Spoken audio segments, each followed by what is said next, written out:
নমস্কার, আমি সুমন। আজকের এই ভিডিওটির মধ্যে দিয়ে আমরা ভারতীয় সংবিধানের প্রধান বৈশিষ্ট্যগুলো নিয়ে আলোচনা করব। ইংরেজিতে যেটিকে বলা হয় সেলিয়েন্ট ফিচার্স অফ ইন্ডিয়ান কনস্টিটিউশন। এই ভিডিওতে আমরা মূলত 10টি এমন বৈশিষ্ট্য নিয়ে আলোচনা করব যেটি ভারতীয় সংবিধানের ডেসক্রিপশন দেওয়ার জন্য অত্যন্ত গুরুত্বপূর্ণ। তাহলে চলো ভিডিওটি শুরু করা যাক। প্রথম পয়েন্টটি হলো বিশ্বের বৃহত্তম লিখিত সংবিধান। ভারতীয় সংবিধান সবিস্তরে লিখিত আকারে রয়েছে, তাই অন্যান্য সংবিধানের তুলনায় ভারতীয় সংবিধান আয়তনে অনেক বড়।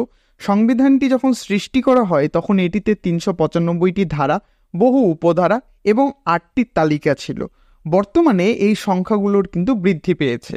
বর্তমানে ভারতীয় সংবিধানের টোটাল আর্টিকেলের সংখ্যা 448টি, বহু উপধারা রয়েছে, সংবিধানে 25টি পার্টস রয়েছে এবং 12টি স্কেডিউল বা তালিকা রয়েছে। ভারতীয় সংবিধান এমন বিশালাকার বিশিষ্ট হওয়ার পেছনে কতগুলো কারণ রয়েছে। যেমন ভারতীয় সংবিধানে কেন্দ্রীয় সরকার এবং রাজ্য সরকারগুলোর যে শাসন ব্যবস্থা, ক্ষমতা এবং কার্যাবলী, এই বিষয়গুলো নিয়ে বিস্তারিতভাবে আলোচনা করা হয়েছে। ভারতীয় সংবিধানে এই স্থানীয় স্বায়ত্তশাসন যে ব্যবস্থাগুলো রয়েছে, যেমন গ্রাম পঞ্চায়েত, পৌরসভা, এইগুলো নিয়ে বিস্তারিতভাবে আলোচনা করা হয়েছে। ভারতীয় সংবিধানে মৌলিক অধিকার এবং নাগরিকদের জন্য যে কর্তব্যগুলো কি করণীয়, সেই বিষয়গুলো যুক্ত করা হয়েছে। পৃথিবীর বিভিন্ন দেশের সংবিধানের ভালো ভালো বিষয়গুলো ভারতীয় সংবিধানে যুক্ত করা হয়েছে, ফলে ভারতীয় সংবিধানের আকৃতিটা কিন্তু বৃদ্ধি পেয়েছে।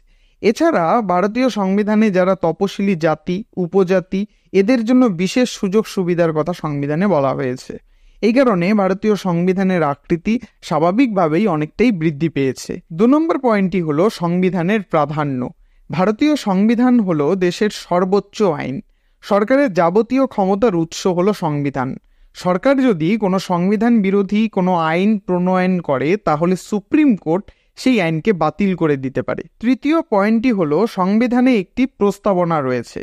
ইউএসের সংবিধানের অনুকরণে ভারতীয় সংবিধানে একটি প্রস্তাবনা যুক্ত করা হয়েছে। এই প্রস্তাবনায় ভারতকে একটি সার্বভৌম, সমাজতান্ত্রিক, ধর্মনিরপেক্ষ, গণতান্ত্রিক এবং সাধারণতন্ত্র বলা হয়েছে। প্রস্তাবনায় যে কথাগুলো বলা হয়েছে, এগুলো বলার পেছনে কিন্তু কিছু কারণ রয়েছে। সার্বভৌম বলা হয়েছে এই কারণেই যে ভারত রাষ্ট্র আভ্যন্তরীণ এবং বাহ্যিক কোনো শক্তির দ্বারা পরিচালিত হয় না। ভারত রাষ্ট্র পুরো স্বাধীনভাবে তার সব সিদ্ধান্ত সে নিজে গ্রহণ করে, এর জন্য ভারতকে সার্বভৌম বলা হয়েছে। দ্বিতীয়ত, সমাজতান্ত্রিক। সমাজতান্ত্রিক এই কারণে যে সরকার বিভিন্ন জনকল্যাণমূলক কর্মসূচি গ্রহণ করে এবং সরকারের কাছে দেখো সবকিছু কিন্তু সরকার একেবারে বিভিন্ন পুঁজিপতিদের হাতে ধরিয়ে দেয়নি। সরকারের কাছেও অনেক সেক্টর রয়েছে, যেমন ব্যাংক, বীমা, এই সকল বিষয়গুলো। তৃতীয় যে কথাটা বলা হয়েছে সেটা হলো ধর্মনিরপেক্ষ। ধর্মনিরপেক্ষ বলা হচ্ছে এই কারণেই যে ভারত রাষ্ট্রের কোনো নিজস্ব ধর্ম নেই। ভারত রাষ্ট্র ধর্মের ক্ষেত্রে পুরো নিরপেক্ষ। যে যার যার ধর্ম সে স্বাধীনভাবে পালন করতে পারে, এক্ষেত্রে সরকার কোনোদিন কোনোভাবে হস্তক্ষেপ করবে না। তারপরে বলা হয়েছে যে গণতান্ত্রিক। গণতান্ত্রিক এই কারণেই যে একটা নির্দিষ্ট সময় হওয়ার পর এখানকার নাগরিকেরা তারা গণতান্ত্রিক অধিকার পায়, তারা রাজনৈতিক অধিকার পায়। রাজনৈতিক অধিকার কি করে পায়? তারা ভোটদানের মাধ্যমে রাজনৈতিক অধিকার প্রয়োগ করে থাকে। এরপরে যে কথাটি বলা হয়েছে সেটা হলো সাধারণতন্ত্র। সাধারণতন্ত্র এই কারণেই যে ভারতের শাসন ব্যবস্থার শীর্ষে একজন রাষ্ট্রপতি থাকেন। এই রাষ্ট্রপতির পদটা কিন্তু কোনো বংশানুক্রমিক পদ নয়। রাষ্ট্রপতি যিনি হবেন তাকে কিন্তু নির্বাচন করা হয় এবং তার কার্যকালও কিন্তু একটা নির্দিষ্ট সময় পর্যন্ত। ভারতীয় সংবিধানের উদ্দেশ্য বা লক্ষ্য হলো ন্যায় প্রতিষ্ঠা করা, স্বাধীনতা সুনিশ্চিত করা, সাম্য এবং সৌভ্রাতৃত্ব বজায় রাখা, ব্যক্তির মর্যাদা রক্ষা করা, জাতীয় ঐক্য ও সংহতি রক্ষা করা, এবং এই সবের কথাই কিন্তু সংবিধানে বলা হয়েছে যে এই বিষয়গুলো রক্ষা করা কিন্তু অত্যন্ত জরুরি। ভারতীয় সংবিধানে এই প্রস্তাবনা থাকার ফলে আমরা কিন্তু ভারতীয় সংবিধান সম্পর্কে একটা রাফলি ধারণা খুব সহজেই পেয়ে যাই। চতুর্থত হলো পার্লামেন্টারি শাসন ব্যবস্থা। ব্রিটেনের শাসন ব্যবস্থার অনুকরণে ভারতেও পার্লামেন্টারি শাসন ব্যবস্থা গ্রহণ করা হয়েছে। তবে ভারতের ক্ষেত্রে যিনি নামসর্বস্ব শাসক প্রধান হবেন বা যে নিয়মতান্ত্রিক শাসক প্রধান, তিনি হলেন রাষ্ট্রপতি। এই রাষ্ট্রপতির হাতে কিন্তু প্রকৃত শাসন ক্ষমতা নেই। দেশের শাসন কার্য পরিচালনা করেন প্রধানমন্ত্রীর নেতৃত্বে পরিচালিত একটি মন্ত্রিপরিষদ। পার্লামেন্টে যে দল সংখ্যাগরিষ্ঠ সিট পায় সেই দল সরকার গঠন করে এবং সেই দলের সদস্যরা নিজেদের মধ্যে থেকে প্রধানমন্ত্রী নির্বাচন করে। পঞ্চমত হলো ভারতের সুপ্রিম কোর্ট। ভারতের শাসন ব্যবস্থা যুক্তরাষ্ট্রীয়, যদিও সংবিধানের কোথাও ভারতকে যুক্তরাষ্ট্র বলা হয়নি। যুক্তরাষ্ট্রীয় শাসন ব্যবস্থার গুরুত্বপূর্ণ বৈশিষ্ট্য হলো যুক্তরাষ্ট্রীয় আদালতের অস্তিত্ব, যেটি ভারতের ক্ষেত্রে হলো ভারতের সুপ্রিম কোর্ট। যদি কোনো কারণে কেন্দ্র সরকার এবং রাজ্য সরকারের মধ্যে কোনো রকম বিরোধ দেখা দেয়, তাহলে সেই বিরোধকে নিষ্পত্তি করার জন্য বা সেই বিরোধের সমাধান করার উদ্দেশ্যে যুক্তরাষ্ট্রীয় আদালত প্রতিষ্ঠা করা হয়ে থাকে। তাহলে ভারতের মধ্যে যদি কোনো কারণে কেন্দ্র সরকার এবং রাজ্য সরকারের মধ্যে বিরোধ দেখা দেয়, তাহলে কিন্তু সেটির চূড়ান্ত নিষ্পত্তি করে থাকে ভারতের সুপ্রিম কোর্ট। আরেকটি কথা আমাদের মাথায় রাখা প্রয়োজন, ভারতের সুপ্রিম কোর্ট হলো ভারতীয় সংবিধানের রক্ষাকর্তা। 6 নম্বর পয়েন্টটি হলো সংবিধান সংশোধন।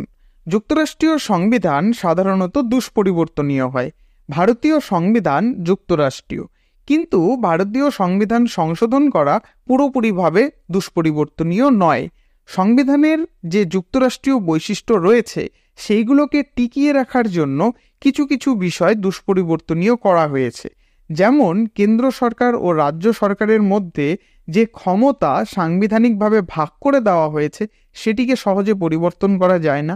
সুপ্রিম কোর্ট ও হাইকোর্ট নিয়ে যে সকল কথা সংবিধানে বলা হয়েছে সেইগুলোকে সহজে পরিবর্তন করা যায় না, এবং রাষ্ট্রপতির নির্বাচন সংক্রান্ত যে সকল বিষয়গুলো রয়েছে সেইগুলোকেও সহজে পরিবর্তন করা যায় না। আবার সংবিধানে কিছু কিছু বিষয় রয়েছে যেগুলোকে সংশোধন করার ক্ষেত্রে জটিল পদ্ধতি অনুসরণ করতে হয় না।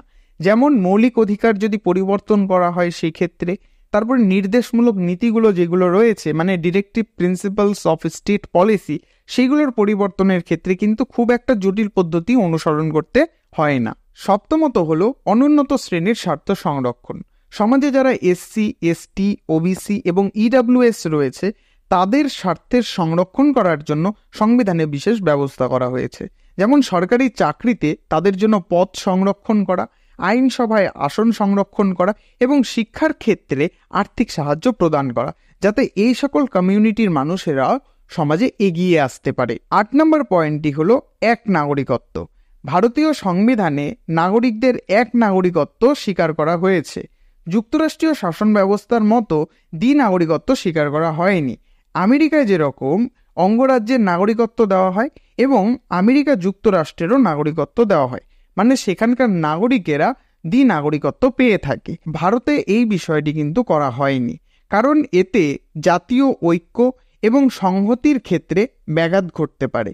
ভারতের জনগণ সকলেই ভারতীয় যুক্তরাষ্ট্রের নাগরিক। 9 নম্বর পয়েন্টটি হলো সার্বজনীন প্রাপ্তবয়স্কের ভোটাধিকার।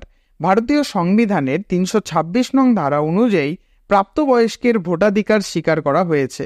জাতি, ধর্ম, বর্ণ, শিক্ষা, স্ত্রী, পুরুষ, ধনী, নির্ধন নির্বিশেষে যে কোনো 18 বছর বয়সের ঊর্ধ্বে নাগরিক সে ভোটদান দিতে পারে, সে তার রাজনৈতিক মতামত দেখাতে পারে তার ভোটদানের মধ্যে দিয়ে। 10 নম্বর পয়েন্টটি হলো মৌলিক অধিকার, মৌলিক কর্তব্য এবং নির্দেশমূলক নীতিসমূহ। ভারতীয় সংবিধানের 12 থেকে 35 নং ধারায় 6টি মৌলিক অধিকার নাগরিকদের দেওয়া হয়েছে। এই 6টি মৌলিক অধিকারগুলো কি কি? সাম্যের অধিকার, স্বাধীনতার অধিকার, শোষণের বিরুদ্ধে অধিকার, ধর্মীয় স্বাধীনতার অধিকার, সংস্কৃতি ও শিক্ষা সম্পর্কিত অধিকার এবং শাসনতান্ত্রিক প্রতিবিধানের অধিকার। আমি এই মৌলিক অধিকার নিয়ে ডিটেলসে একটি ভিডিও বানিয়ে রেখেছি, তোমরা চাইলে সেই ভিডিওটি দেখে নিতে পারো। ডেসক্রিপশন বক্সে এবং ভিডিওর শেষে আমি এই মৌলিক অধিকার সম্পর্কে যে ভিডিওটা আমি বানিয়েছি সেটার লিঙ্ক আমি তোমাদেরকে দিয়ে দেব। এরপর হলো মৌলিক কর্তব্য। সংবিধানের 51 নং ধারায় 11টি মৌলিক কর্তব্যের কথা বলা হয়েছে।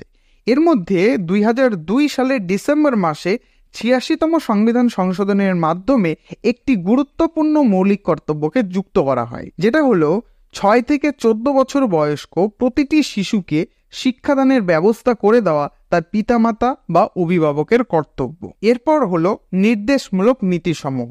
এই নির্দেশমূলক নীতিসমূহে যে কথাগুলো বলা হয়েছে সেইগুলো রাষ্ট্র তার নাগরিকদের জন্য এনশিওর করতেও পারে আবার নাও করতে পারে। এক্ষেত্রে রাষ্ট্রকে কিন্তু বাধ্যবাধকতার নেই যে এই বিষয়গুলোকে সুনিশ্চিত করতেই হবে, ঠিক আছে। তবে মৌলিক অধিকারের ক্ষেত্রে কিন্তু রাষ্ট্রের কর্তব্যের মধ্যে পড়ে তার নাগরিকদের জন্য মৌলিক অধিকারগুলো সুনিশ্চিত করা, এবং মৌলিক কর্তব্যের ক্ষেত্রে নাগরিকদের কর্তব্য হলো যে তার রাষ্ট্রের জন্য যে সকল কর্তব্যগুলো তাকে করতে বলা হচ্ছে সেগুলোর পালন করা। তবে নির্দেশমূলক নীতির ক্ষেত্রে কিন্তু এরকম কোনো বাধ্যবাধকতা নেই। এই নীতিটি আয়ারল্যান্ডের সংবিধানের অনুকরণে নেওয়া হয়েছে। ভারতীয় সংবিধানের পার্ট 4-এ 36 থেকে 51 নং ধারায় এই ডিপিএসপি বা directive principles of state policy নিয়ে বলা হয়েছে। এই ডিরেক্টিভ প্রিন্সিপালস অফ স্টেট পলিসিতে কর্মের অধিকারের কথা বলা হয়েছে, বার্ধক্য বয়সে সরকারি সাহায্য দেওয়ার কথা বলা হয়েছে, যারা ফিজিক্যালি চ্যালেঞ্জড তাদেরকে সরকারি সাহায্য পাইয়ে দেওয়ার ব্যবস্থা কথা বলা হয়েছে। এছাড়া সংবিধানের 352 থেকে 360 নং ধারায় কোনো কারণে যদি ভারতে জরুরি অবস্থা দেখা দেয় সেটিকে মোকাবিলা করার জন্য কি কি ব্যবস্থা গ্রহণ করা যেতে পারে সেই বিষয়ে আলোচনা করা হয়েছে। তো এই salient features of Indian constitution নিয়ে খুব সংক্ষেপে আলোচনা করার চেষ্টা করলাম যাতে তোমরা পরীক্ষায় সহজেই লিখতে পারো। ভিডিওটি ভালো লাগলে অবশ্যই ভিডিওটিতে একটি লাইক, কমেন্ট করে জানিও যে বিষয়টা তোমাদের কাছে ক্লিয়ার হলো কিনা।